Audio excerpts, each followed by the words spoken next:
You want to know something really funny? Like, I texted my husband because I met him at work and I was like, give me one or two sentences that I can use for this video. Like, what are your thoughts on negative bathhouse reviews? And you want to know what he said? Girl, don't even get me started. Hi, I'm Paulo. In my last video, we talked about how bathhouses are kind of disappearing because the turnout for young gay men is so abysmally low at these places. We came to the conclusion that it's not entirely their fault. See, some of you in the comments suggested that this newer generation's timid approach to sex or struggles with body dysphoria might have something to do with it. But from my experience, I'm talking to these new customers when they're checking in, not just the young ones. They're a little bit apprehensive from coming to these places because bathhouses tend to have a reputation of being a little bit sketchy, gross, and staff tends to be kind of rude. Guys are spreading these reviews on places like Yelp or Google or through word of mouth. I think I've briefly touched on this topic on almost every video I've published so far, but I feel I should probably flesh my thought outs a little bit clearer. In preparation for this video, I approached all of my coworkers and I said, hey, you know what? So I have a YouTube channel where I talk about gay bathhouses, and the internet kind of wants to know why we're so rude. And their first concern was, you have a YouTube channel where you talk about work, who the hell wants to watch that? But after they were like, hold on, I got one or two things I want to say. None of them wanted to join me on camera for this, which is a real shame because it's going to be really difficult to approach them about that mini documentary I want to film about our club. Anyway, to summarize what I've said about this topic in the past, it's my impression that usually, not always, it's going to be the people that got suspended or trying to get away with something that they couldn't that are going to have the most to say. We cannot control these reviews, and unfortunately, they're the ones that make up the bulk of all of our comments on Yelp. It's really funny that the first coworker I talked to expressed these exact same sentiments. He and I actually spend a lot of time giggling at these reviews and like doing dramatic readings whenever someone has something to say about us. Trust me, we really do stay reading these.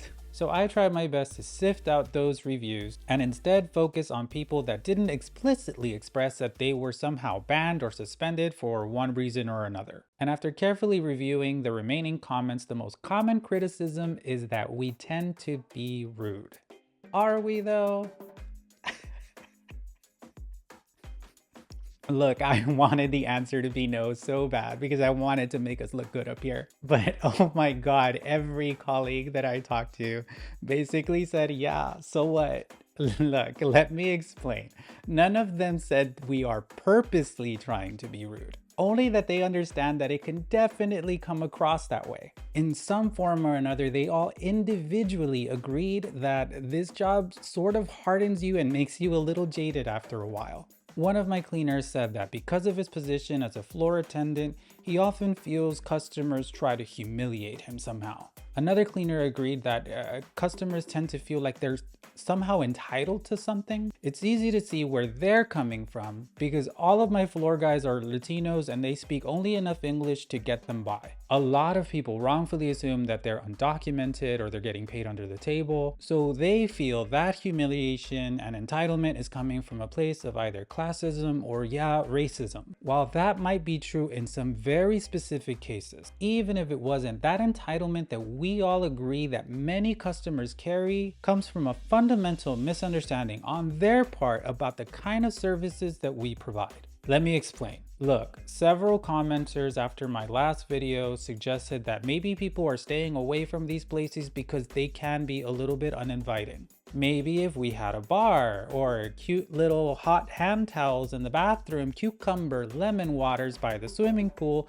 more people would come in. What y'all are describing is more like a gay day spa or gay resort. Those do exist, but that's not us. Let's get something really clear here. We know what kind of business we're running. Bathhouses are just sex clubs with a pool and a steam room. We know why you're here. At no point during this exchange of cash to service did we ever imply that we were some kind of health or wellness club. Oh my God, we give you condoms and lube when you check in. I don't know how people are still getting this so mixed up. Yes, of course, we try to be cordial and professional, but our primary goal is to be fast and efficient. The large majority of our customers know what we're about, and they know what they're receiving when they've paid to come in. They don't want us holding up the line with little chit chats. They want to come in, fit into as many holes as they can before their time runs out, and leave. A coworker said that customers only stay mad at us for a couple of days, hours, and then they're right back inside, and it's so true. So many of our customers said they will not be coming back. That time that we closed the pool for repairs or we closed the steam room, and you know who was checking in just a week later?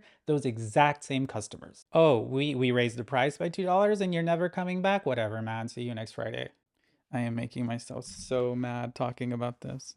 Like, this cannot look good for us. Maybe I shouldn't publish this. Do you see though? Do you see though? Do you see what this job does to us?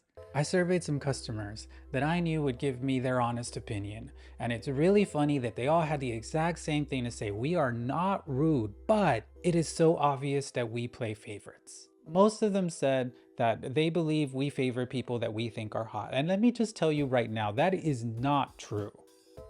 We favor people that tip us. Almost all of my coworkers go to bathhouses themselves, and I asked them, you know, when you go, do you have negative experiences there? And all of them said that no. In reality, it's the opposite. Staff is usually really easygoing. Ah, but did you tip though? There you have it, everyone. Mystery solved. Okay, listen, if you want good service at a bathhouse, understand that we staff actually believe that you want us to check you in as fast as possible, and most of our customers don't even want to interact with us. If you want exceptional service though, what about the other stuff though? The reviews saying that, you know, the club is dirty or a little bit sketchy. Look, we'd only be going in circles. We are not the Sheraton. We will get to that clogged toilet in a minute. Use one of the other 8 in the meantime, please. We pride ourselves in keeping the club as clean and safe as we reasonably can within our 8-hour shift. But of course, we have our off days, and half the people in here expect us to be at their beck and call. I got 5 guys overtime and ignoring my calls at any given moment. After asking my customers and coworkers, I said, you know what, let me ask my bosses. Keep in mind that these are the guys that count my time card and cut my checks every 2 weeks. I was half expecting both of them to give me some kind of statement to read on behalf of the company, but both of them said that the customer's usually wrong. They agreed that people feel some kind of entitlement to receive some service that we never agreed to provide, and we're not sorry that you rated the club so poorly because you couldn't get laid. I cannot use this footage. Like, none of this is usable. I can't get up on YouTube and say this shit. Can you imagine?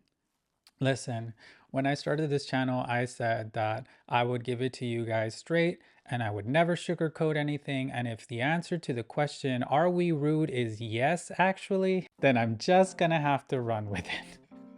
I need to hear from you guys about this. Am I being unreasonable? Am I making sense up here? Have you guys had negative bathhouse experiences that you want to get off your chest? Let me know in the comments. I want to know everything. I want names, I want receipts, I want the full play-by-play.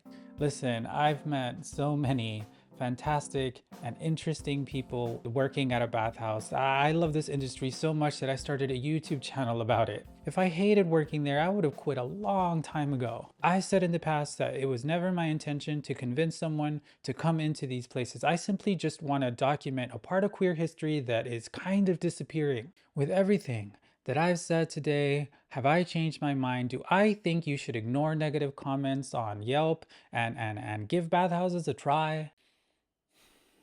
No, stay home. These places are shitholes.